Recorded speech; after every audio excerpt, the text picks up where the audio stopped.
Welcome to the City of Milpitas Planning Commission special meeting on June 10th, 2020. Will the Commission Secretary do the, first of all, calling the meeting to order, and will the Commission Secretary do the roll call, please? Can you hear me okay? Yes. Yes, we can. Oh, wonderful. Hi, everyone. Okay. Hi, Liz. I'll take commission now. Take the commissioner's attendance now. Commissioner Ablaza. Here. Commissioner Albana. Here. Vice Chair Alcorn. Here. Commissioner Belong. Commissioner Chua. Here. Commissioner Chuan. Here. Chair Tao. Here. Mr. Belong is absent today. Thank you. Thank you very much. And the next item here is public forum. Ms. Medina, is there any public comments? Let me check for you right now. Thank you. Should we do the pledge first? Yes, while we're doing that, thank you, Vice Chair, for the reminder. So we'll go ahead and do the Pledge of Allegiance right now. So would everyone join me for the pledge? I pledge allegiance. Pledge allegiance to To the flag of the of the United States of America and to and the to the republic republic for which it which it stands, stands, nation nation, under God, indivisible, with liberty and justice for all. Thank you, everyone. Appreciate it. Chair Tao, we have no public comments. Okay, shall we close the public forum, please? motion to close the public forum. Second. All in favor? Aye. Aye. If everyone just raise your hand so we have a video of it. Commissioner Chua, okay, thank you. And the public forum is closed. So next item under new business, this is the Planning Commissioner's training, and training presented by planning staff and Ms. Barbara Nelson from First Carbon, the consultant, on topics related to preparing for Planning Commission meetings, thoughtful deliberations and decision-making, and effective virtual meetings. Ms. Nelson, welcome. You're on mute, Barbara.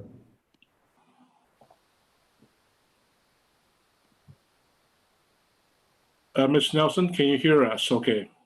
There we go. The unmute didn't quite kick in. So anyway, it's good to see you all again. Can you hear me now okay? Yes. Yes. Great. Yes. Okay, well, it's good to see all of you again. And when we last met last February, I don't think any of us could have imagined that this would be our next meeting, or that we'd be getting together like this. So it's really good to see everyone again.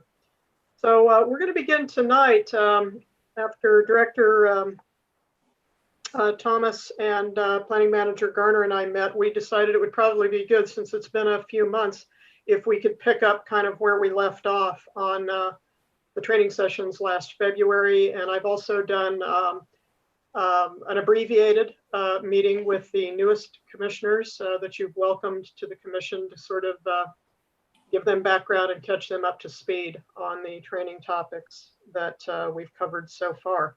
So we're going to pick back up on where we left off on how to run efficient and effective planning commission meetings. And so thank you. I was just about to ask for the first slide. I understand that the IS folks are going to help us fly the slides tonight. So if I could have next slide, please.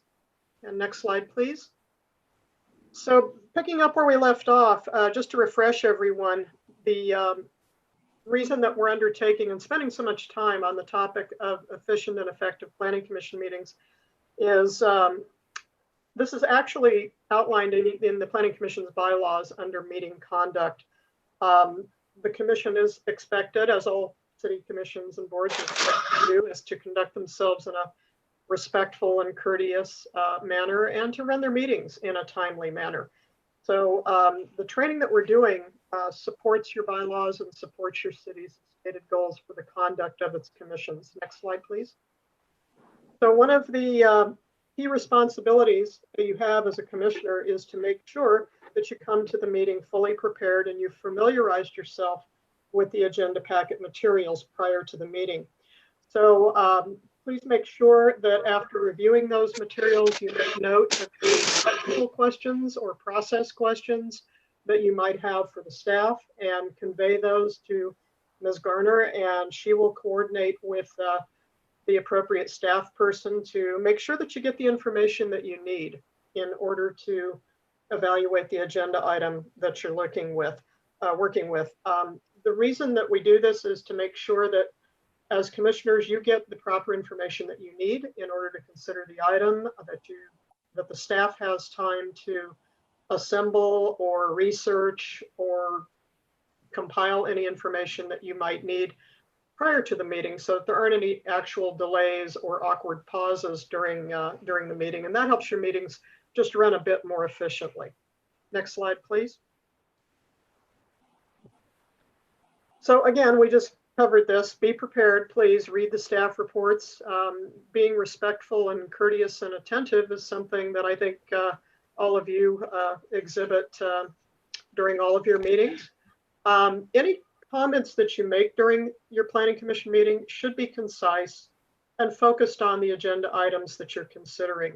So it's kind of the reminder to stay within your guardrails, and your comments should be confined to your work as commissioners.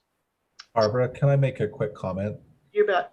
Oh, sorry to interject, but on that first bullet point, the other day when we met with the new planning commissioners, we talked a lot about the staff reports and the packets. And those of you who've been on the commission for a while know you get these big packets with all this information in it. Some of our larger projects will have all of the CEQA documents in there. There's a lot of analytical detail, for example, these very long documents, and we certainly don't expect you to read all of that and digest all of that. Much of that material is there for the record, and we just want you to be fully informed. And if, of course, if you're interested, you're more than welcome to read through all of those traffic studies and noise details and whatever else might be in there. But if you're a little bit pressed for time, as we all are, if you just have time to look at the staff report, that's probably the most important item. And then if it's an extra large item, we will include an executive summary. So if you're really, really pressed for time and can't cover everything, you can at least read that executive summary. But I certainly don't want to dissuade you from reading and digesting the full staff report. And once in a while we'll be a little bit late, but we do try to, if we know we have some big items that are coming up, we'll try to get that packet to you as soon as possible, preferably on the Friday before the meeting, so that you'll have the weekend to look at it and digest it. And then if you have any questions, you can get those to us as well. And I just wanted to add that in, Barbara. Thank you. Ned, I think that's a great comment. And as you know, all of our training sessions have been somewhat conversational. So if you have questions as we go, or if Ned or Director Thomas or Planning Manager Garner have any comments, or the City Attorney who's with us, if anyone has any comments, feel free to augment any of the comments I'm making or that you're making. This is intended to try to help and support you in your work as planning commissioners. You folks are good enough to volunteer your time to serve your city, and we're all here to support what you do and try to help you do your job. So Ned's, his point is really well taken on the staff reports, because much of what's in an agenda packet is there to build the administrative record. There are legal requirements for certain documents to be in there, but as we covered in the CEQA training when we did that, no one expects you to read, every page of a traffic study for a 1,000-page environmental document. So we're going to talk a little bit later in tonight's session on what to look for in staff reports. And but I think that's a very good point to make. So you really just do want to focus in on the agenda report that's prepared by your staff. It's going to have the most pertinent information concerning the item. So as we said, being prepared, keeping your comments concise and focused, and your decision making, as we covered before in the training that we did on making legally adequate findings. Make your decisions based on the facts, the evidence, the testimony, the adopted city policies and standards. And that will help your meetings run more efficiently. and more effectively. And by doing that, you'll be inspiring the public's confidence in the land use planning process and in city government in general. Next slide, please. And Barbara, if I could just add something. This is Martin. I just want to. I'm sorry, I can't see who's speaking. Oh, this is Martin from the city attorney's office. Oh, hi, Martin. How are you? Good. I just wanted to point out that to the extent that commissioners also, if they, if they receive any sort of information outside of the meeting, like, or if it's an ex-parte communication, Yeah, ex-parte communication. yeah, they should disclose that on the record. Absolutely. Yeah, just so the public is informed of Right. Of any information received. That's a great point. And Martin, what we were doing was just refreshing a couple of points here. We did a much deeper dive into the public meeting conduct section, and we had. That's a great point, though, to reinforce, and I'm glad that you brought that up again, because it is important. And as commissioners, planning commission is a little bit different, I think. Of course, I'm biased. I'm a planner. Than a lot of other city boards and commissions. And I know the commissioners do get contacted outside the meetings with people wanting to talk to them about items. And so, the short version is, I'm sure, Martin, you'd agree with this, the people's business is done in public. So you need to report your ex parte communications at the appropriate point. Right. Right. Or even like a site visit, things like that. You just yeah. So people's business is done in public. Yeah. So that's what every city attorney I've always worked with has drummed that phrase into me over time. Okay, so kind of moving into a little bit, I know there's been, Director Thomas and Planning Manager Garner and I had talked a little bit about what we thought might be useful to you in your work on the commission and what to look for in staff reports. And you have a very, very good staff, and they, I've put 30 plus years in as a staff member myself, and I can tell you that professionally trained planners have extensive education and technical expertise in all facets of land use planning and zoning. They put a lot of effort into preparing staff reports to making sure that they're technically correct, they're accurate, they reflect the policies and standards that the city has adopted, and they try to give you a really good picture of the item that you're asked to consider. So, of course, kind of taking these in sequence a little bit, that staff report's going to include a complete and concise project description to let you know what the item is about. It will include location information, it will include use descriptions, whatever's germane to the agenda item. It'll also identify what's the action that's being requested of the Planning Commission. What are you being asked to do? Is it a type of project where you are the decision-making body and you're going to approve or deny a request for a particular type of application? Are you a recommending body? Are you making a recommendation to the City Council on something? So it will identify what kind of action is being requested of you. It will also provide extensive background information about the project, about site conditions, applicable zoning or other regulatory information, and the availability of public services and improvements to the site. So it's going to have a lot of information in there for you to digest. And it will also include as attachments, exhibits, comment letters, staff responses, whatever's appropriate to the item.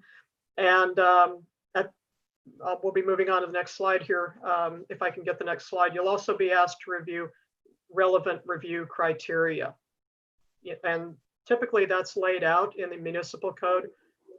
What are you asked to apply in the decision-making process to that item? We've talked in other sessions a lot about findings of fact, which are describing the relevant characteristics and facts, any adverse impacts that apply to the property. And I think one of the really key section to me of a staff report is the analysis and conclusion that the staff has prepared for you.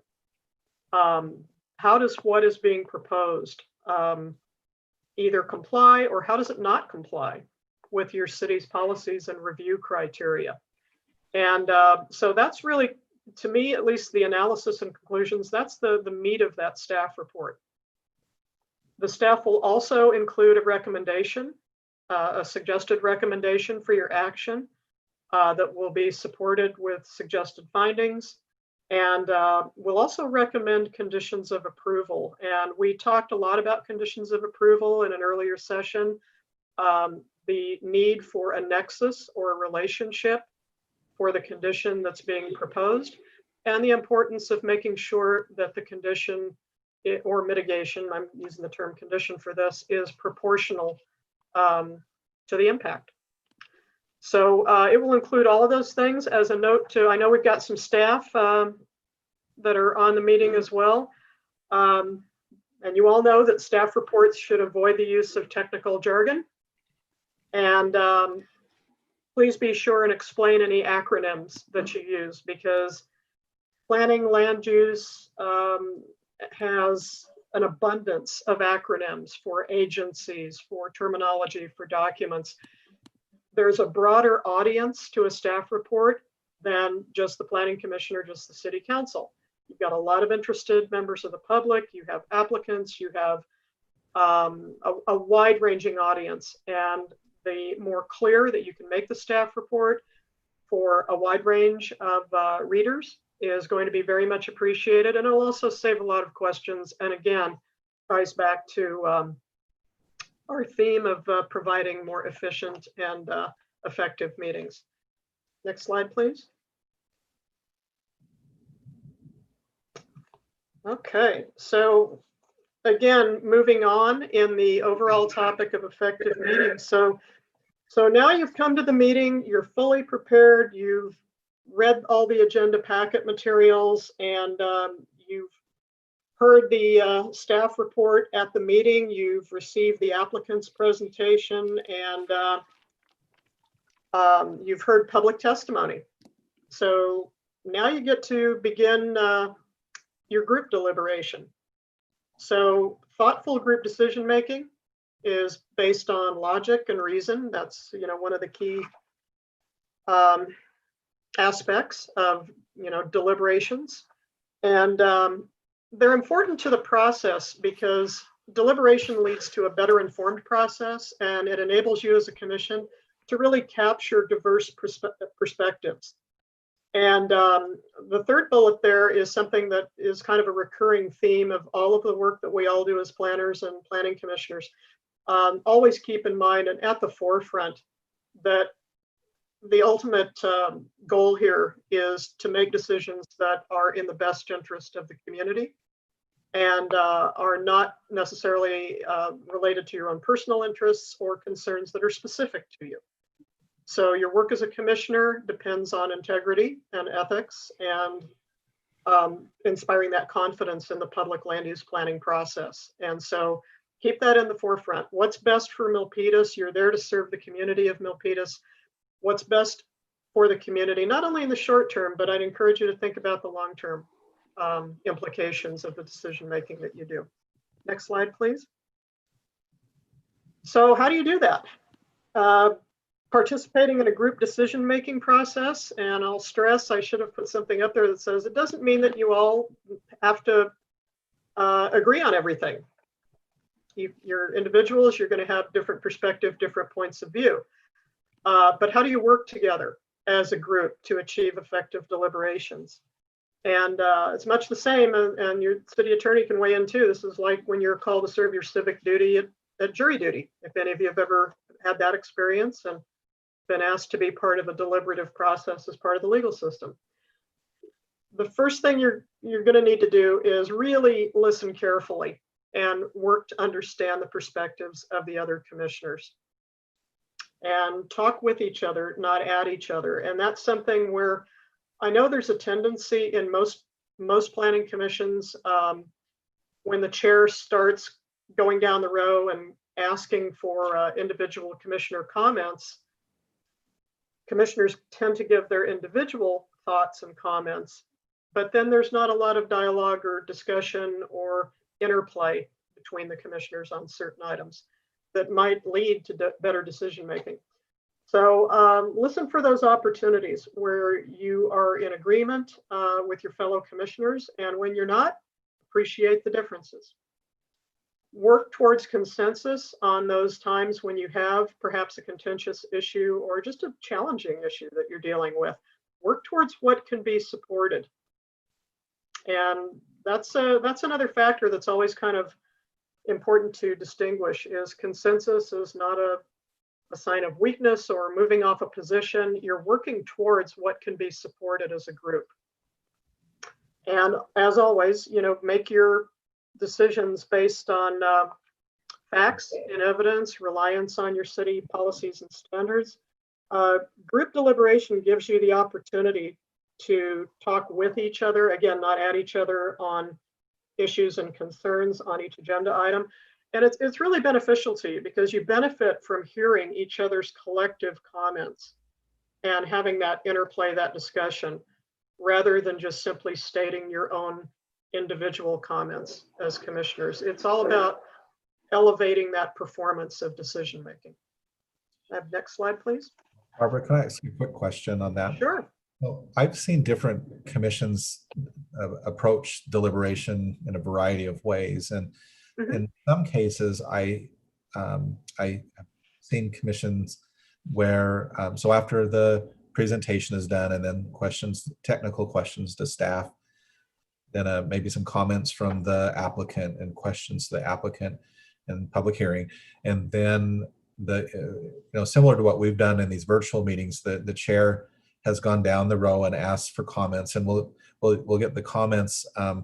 Some commissions, they get in the habit of making the commissioners will make their comment, and then they might state, well, this is how I'm feeling, or they'll actually say, and Right. this is why I can, this is why I support the project, this is why I don't. Do you think have you seen that as well? And do you think that's a good practice to state upfront, well, that you're either for or against the project? And I'm thinking it's good to say, well, I'm leaning this way, but not to make it sound like a commitment yet, because you really want to hear what the other commissioners are saying. And I feel like that's an important part of deliberations as well. It's okay to state how you're leaning, but the rest of you have to. I think that's a good point. Could we go back one slide to the previous slide, please? Thank you. Also, Barbara, Yes. I was under the impression that you actually shouldn't state your stance until the time to state your stance shows up. To kind of piggyback off what Ned was talking about. And if you shouldn't state your stance, how far does that go? Because in my mind, that would be, you shouldn't even say I'm leaning this way or another, because that's also stating your stance.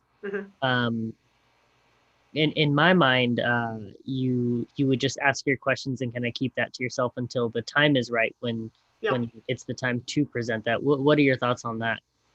I kind of lean, I understand where Ned's coming from, and your question too, Commissioner Alcorn. I think my personal preference and how I always work with the commissions that I served with is under deliberation. I think maybe phrasing things a little bit differently is helpful. When you get into that, for example, you can say, thank you for bringing the application forward. Here are some of my thoughts. Here are some things that I think are supportable about the project. Here's some concerns that I have. And keep it a little more broad-based, because the next slide we're going to be talking about here deals with the title of persuasion, but it's really about convincing. And you may hear something that shifts your point of view, that you find persuasive from the dialogue with your fellow commissioners. So as a commissioner, I would not suggest committing myself before the time the vote is called, because I might be persuaded by something that somebody else offers during that conversation. Barbara, I would agree with that, and that's why when other planning commissions have done that, I always felt like it was a little bit odd, and I would almost encourage the commission to state things in the when you get to deliberations, to state things in terms of, hey, and this goes along with the second bullet point about talking with each other rather than at it.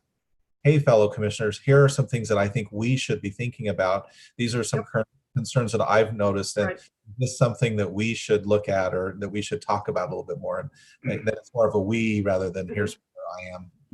I think that has a lot of advantages to it, because if you're a commissioner and you kind of go down the path of sort of, I'll call it pre-committing yourself to a position on it, and then you hear something during the course of that dialogue, it's going to be real tough for you to unwind it. And again, you want to lend credibility to your decision-making process. So yeah, that's my preference as well. I've never encouraged commissioners to come right out of the gate with an opinion one way or another, because the whole purpose of the hearing is so that you hear and you understand all the information that's out there on the record. You might be persuaded by something that occurs in, this would have occurred before your deliberation, but something that occurred with public testimony. You can be, your opinions can change as the item discussion goes on. So I think it's preferable not to state an opinion, not to state a position. Listen to the whole thing. I like what Director Thomas was saying about let's, use the word we and say, here's some things I think we ought to talk about. Here's an issue that I think merits a little more discussion. Can we agree perhaps that if there's a policy or something discussion going on, that we agree on this point or that point? I don't know how far down your comfort level is with doing that, but if you can find points of agreement, I think those give you opportunities to sort of work your way through the item. But it should be done in a group context, I guess, is where I'm going with it. Yeah, and one other thing, not to put our chair on the spot, but I think that's also, when I've seen effective commissions, oftentimes the chair will listen to the conversation, and then he might, toward the end or whenever, step in and just sort of summarize, well, here's what I'm hearing, and, and kind of solicit any additional feedback from the commissioners. So yet another role of the chair and kind of helping to summarize the deliberations if you're comfortable doing that. Absolutely, planning director. I think if I were to kind of summarize what we've kind of had a dialogue on so far, essentially we have a couple different points. One is, questions for staff after the staff presentations, questions for the applicant after the applicant presentations, and then thereafter it's going to be clearly called a deliberation, and deliberation stage for the commissioners, and then the chair will then go ahead and do so here's what I'm hearing, and and then we go to another round of discussions, and then thereafter onto a motion. Chair, he said during the meetings, not the trainings. Thank you. I thought about that, and I thought we can do a separate session with the chair, because there are some skills that the chair, that most chairs find useful in helping to navigate deliberations. And I think that would be something we might want to think about doing. But I have a question. I'd like to hear from the rest of the commission on this and their comfort level on group decision making. And in order to prepare for the next training, are there specifics or topics that they might want to go a little deeper on with respect to deliberation? I would probably look forward to staff. What are your recommendations? On the next set of topics. Okay. Yeah, other comments, please? Any other comments? I heard some comments in the background that wasn't sure which commissioner or staff. Anyone can always send a follow-up email or something if you have questions. I would like to do a deep dive on CEQA, like deeper than we've covered it, but okay. A much deeper dive on CEQA. Yeah, we can do that. CEQA is a vast topic, so we can do a whole lot of layers to it. I'm excited. That's actually very timely, because we're currently working on at least 3 large projects that have, actual CEQA documents, EIRs or supplemental EIRs or addendums attached to them. And you probably probably noticed that most of our projects that come forward to the Planning Commission, many of the projects in Milpitas are exempt from CEQA. They're either infill projects, or they're small, or they're consistent with the specific plan. There's any number of exemptions that apply to CEQA, but we do have a couple that are coming up that will have larger, one of them will have an EIR and one will have an MND. So it'll be good for us to talk to CEQA about what each of those items is. Okay. Yeah, we can certainly discuss the ongoing topics. With regard to just how you do conduct group deliberations, is there any additional information that the commission would find helpful on the topic of group deliberations? Or Barbara, can I ask a question? sure. So like, I'm just wondering what your take is, because generally, well, not generally, but when the public hearing, when the chair closes the public hearing and then deliberations begin, I'm just wondering if, if you could talk to the commission about, deliberating, and then when new issues arise, to what extent should the chair consider reopening the public hearing? Like, I know that, you can ask clarifying questions to staff, but, when you go down the line of calling the applicant back up or things like that, sometimes I've noticed with other commissions that they don't always reopen the public hearing. And, generally it's important to ensure that the evidence that is taken is prior to the close. And then, the decisions are based on the evidence presented up to the public hearing. Yeah, that's a great question. And in my own experience, it's a slippery slope, to reopen a public hearing. And Director Thomas, you weigh in on this as well, but my own experience in working with chairs is you would not ordinarily reopen a public hearing unless there was new information that was coming forward. Because once it's closed, it's time to pass the baton basically to the commission and allow them to deliberate. But if there's new information that comes forward, you can have an opportunity to reopen. Or if there's something you need from the applicant, you would have to reopen. I would agree. Just on a clarification point on something from the applicant, that's beyond the clarification of presentation materials, correct? Yep, that's correct. Okay. So if you need that type of information from the applicant, then you reopen. But then once you reopen, you're not reopening just for the applicant. Okay. And at that point in time, the public comments does not necessarily have to stay in the length of time that was previously granted. It can be just a shorter version on the new facts presented, correct? I'm going to defer to your city attorney. I've never had that one come up before, where a different time period was applied on a reopening of public hearing. I would probably say that when you reopen it, it's subject to the same general procedures and rules that were imposed. You know what? I don't think it would hurt to just, as a courtesy, just ask, if you've already spoken or something, but it's not binding.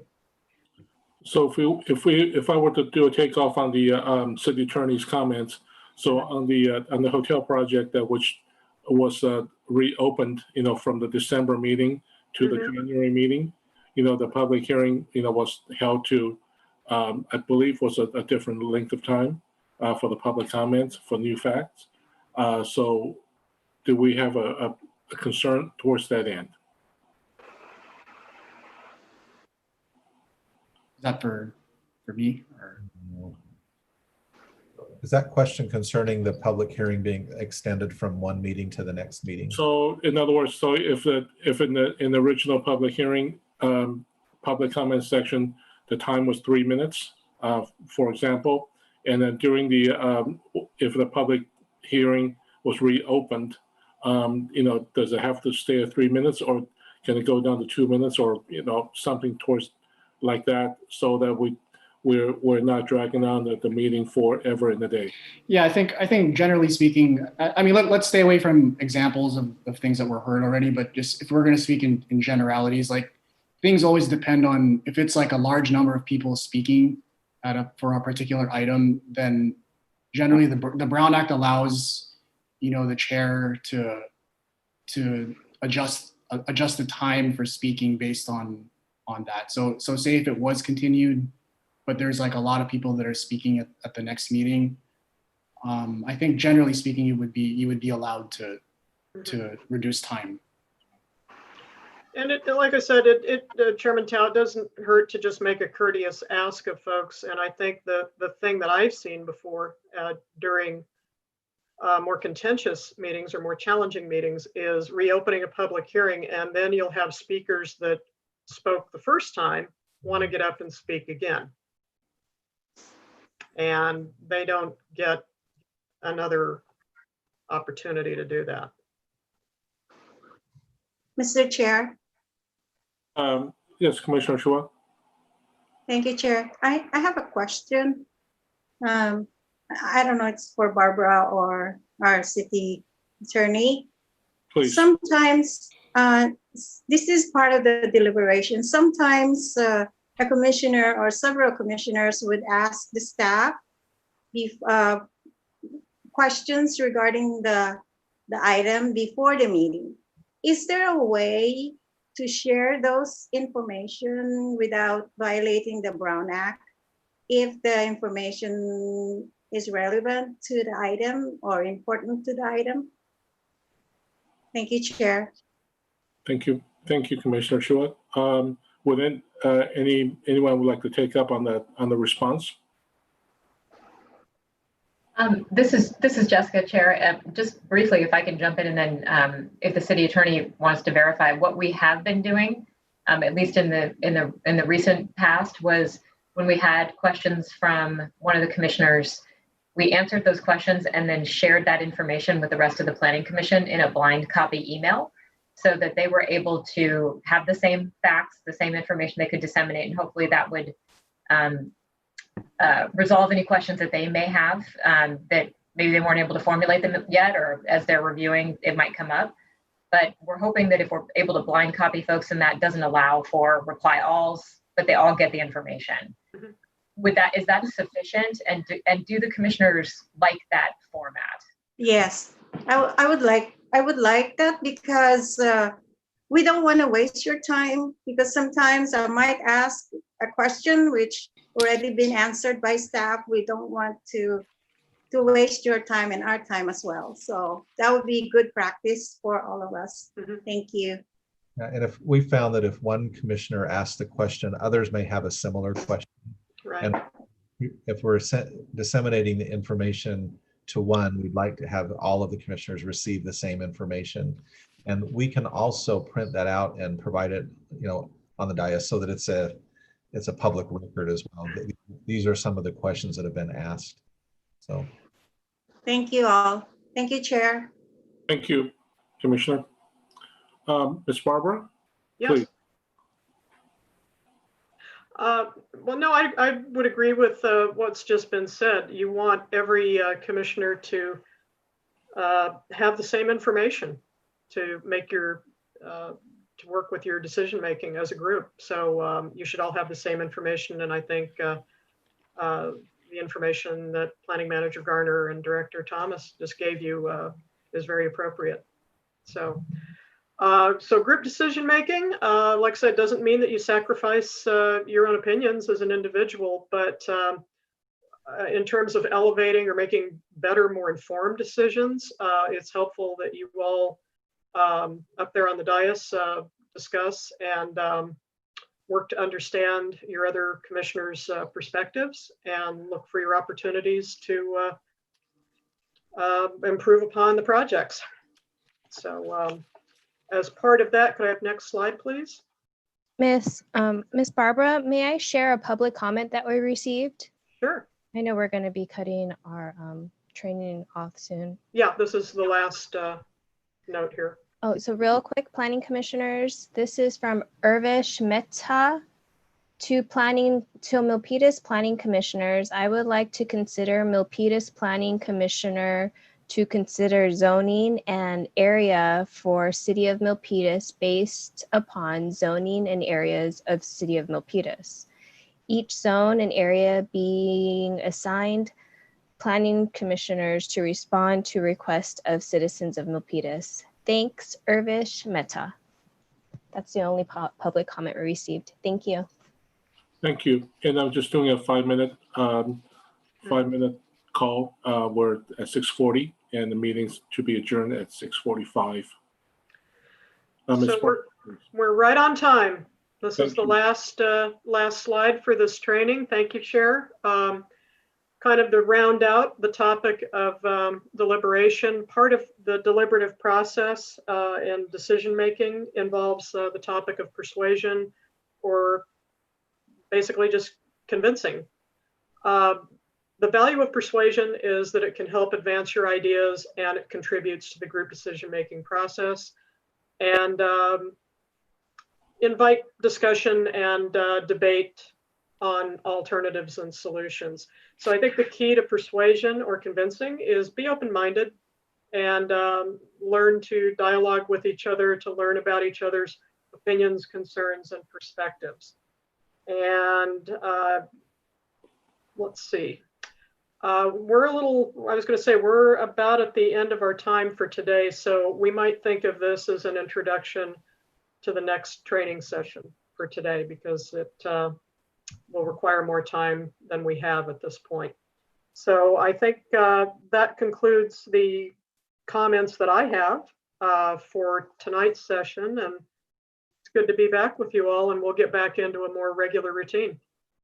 Thank you, Ms. Nelson. And if I may also add on to for consideration for future topic, is the motion making and motion amendments. You know, I think that's always a little bit confusing at times. So, you know, if the staff may be able to help us, you know, and better manage that particular process. You read our minds. We already have that teed up, I think, for the next session. So in advance. Yeah, I think in the original we had have a couple of slides already started for that. We thought about doing that tonight, but we didn't want the meeting to be too long. So yeah, next time. Well, we're right on time. Any other comments from commissioners, staff? We still have a couple more minutes. Just one quick comment. I certainly don't want it to come across as though we're encouraging the planning commissioners to all think alike or act alike or speak alike. Part of this thing is, you know, each of you was appointed to the commission for one reason or another, and you all come from different backgrounds and definitely have different viewpoints on the city of Milpitas and where we're going and how and different projects. And obviously we want to preserve and protect that and encourage that. And so as we talk about deliberation, it's more about kind of setting aside the personal interests and maybe the personal comments you might make. And when we get that deliberations, it's really, and I know you know this already, it goes without saying that, you know, what is really best for the city as a whole. And one thing that I've been really impressed with our current planning commission is I think you do that particularly well, and which we appreciate as staff. We spend a lot of time on these projects, and I always kind of joke around and I say when we get to the planning commission, it's kind of like when you have children and you want to see how they turn out.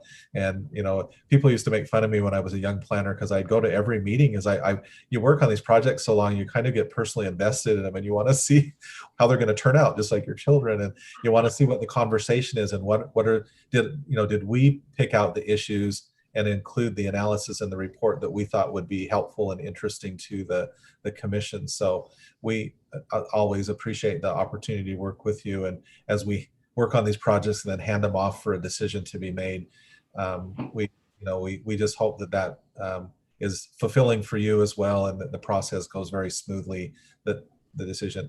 The other thing I always say is if we do a lot of the heavy lifting up front as staff, then really the meeting should go very smoothly. Now, once in a while, we'll have a blip and we'll have a rather contentious project, and those will come up. But hopefully, most of the bugs have been worked out early on if we're doing our jobs correctly.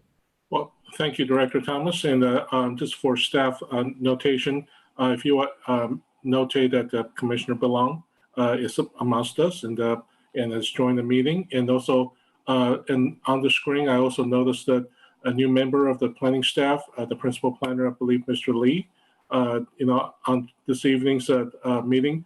And it's our first time meeting, and welcome, and good to have you on board.